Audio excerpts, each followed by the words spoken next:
We need to talk about the financial news from Friday, April 7th. There's a lot going on. Let's talk about the weekly unemployment claims, which actually came out on Thursday. We discussed them slightly. I think they came in at 236 when the expectation was 230. What now looks like there has been some significant adjustments going backwards. And let's just say the weekly unemployment data does not nearly look as healthy. If you go back and look at the adjustments, we went from having, I think it was 2 or 3 weeks over 200,000, something we had talked about on this channel a bunch, to now, I believe, having 9 weeks of unemployment, new weekly unemployment claims above 200,000. So again, the adjustments come when they come. I would say this one is both negative and far closer to, I think, what the reality was for you and I. But let's talk about the jobs data for the month of March. Again, this was a very important reading that came out. Again, job creation came in at 236,000. Again, net positive. We added 236,000 jobs. I think about 47,000 or so was government, which meant private payrolls came in about 187. So certainly a little weaker. While the number was above expectations, I believe there's a lot of kind of hidden data there that actually makes it look weaker. Unemployment claims did tick down. Interestingly enough, unemployment ticked down from 3.6 to 3.5, and the participation rate once again went up. What I think is happening in the labor force is, excuse me, is it is working itself out. And I think what we're going to see next month is really the impact of the banking crisis.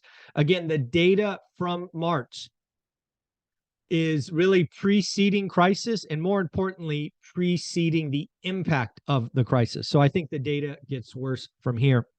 Wages were up 0.3% month on month, down from the previous reading of 0.4. So wage growth is coming in, but still positive.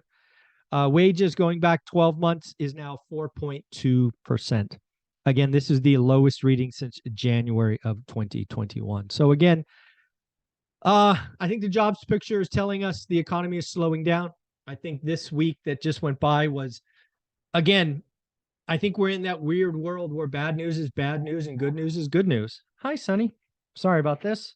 I don't know if you could hear him whining, but he clearly wanted to get up and say hello. He likes to sit in my arms when he has this cone on. Sorry, I digress. That's what happens when we do these live. So again, what is interesting, the jobs picture, I think, is the economy slowing down. I do think this is a point that it's a white collar recession, rolling recessions. These are things that you and I've talked about a bunch. This is not the cataclysmic.com kind of rollover, the Great Recession. This is very much a different type, but a recession nonetheless. And again, as always, jobs are kind of the last thing to fall. Talk about California Dream for All. On Friday, we got a note that they expected to be out by Monday. And then we got another note, which we'll talk about on Saturday. Money is all gone. Initially, you had heard me talk about this, thinking this would be gone by the end of April or the end of May. The reason I thought that is because if you read the specifications, people had to take a class in order to get approved for doing this. I incorrectly assumed that you would take the class before you got approved. How silly of me. All you had to do was schedule the class, and then you would be able to write offers and potentially get allocated. So that was my misunderstanding. This was gone in record. I think it was 12 calendar days. $300 million. Yeah, 300 million really means $1.5 trillion in transactions were done in 12 days because of that. Think about that. California real estate did $1.5 trillion because of this program. Again, this is a demand creation. I am hearing from realtors across California that people were using this program and overpaying. We don't need more demand. We need supply. Some updates on housing. Housing inventory as of today is down 11% from the beginning of the year.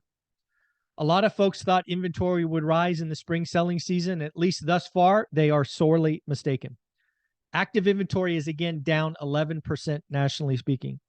New listings now are down 22% year on year. They were down 20%. So they are, again, going the wrong way. This is a very interesting statistic. New listings, think about this. New listings have been down 39 weeks in a row. 39 weeks in a row.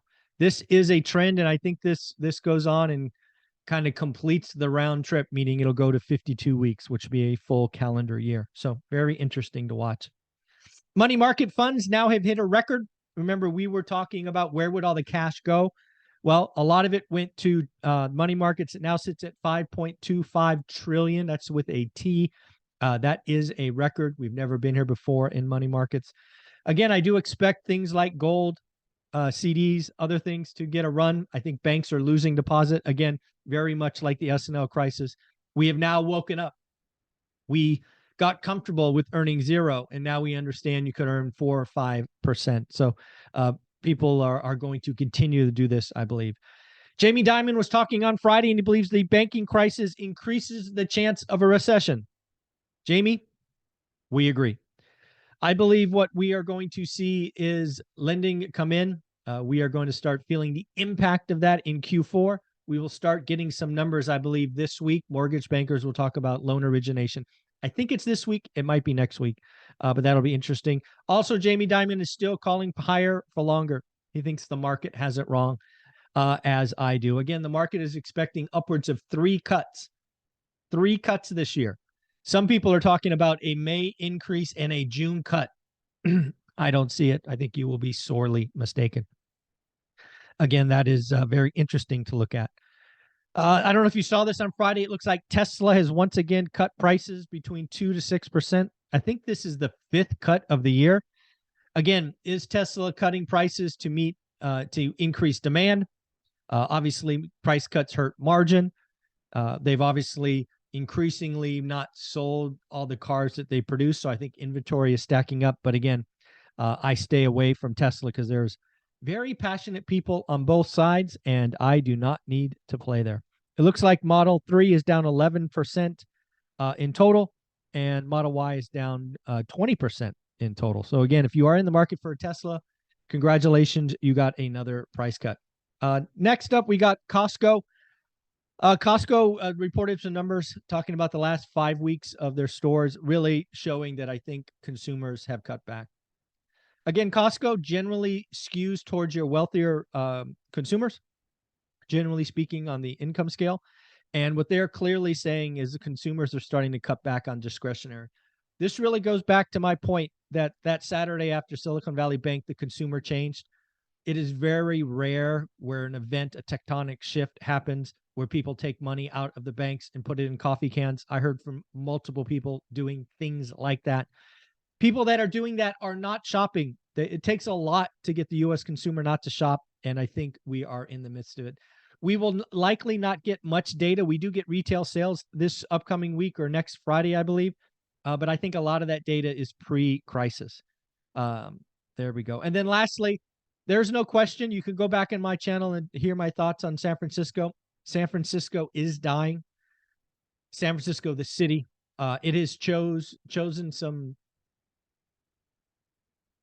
interesting policies that have had severe ramifications. The city is currently dying. We are just witnessing the death of a city. It is always darkest before the dawn. I'm on record saying that eventually San Francisco will be back, right? The city by the bay.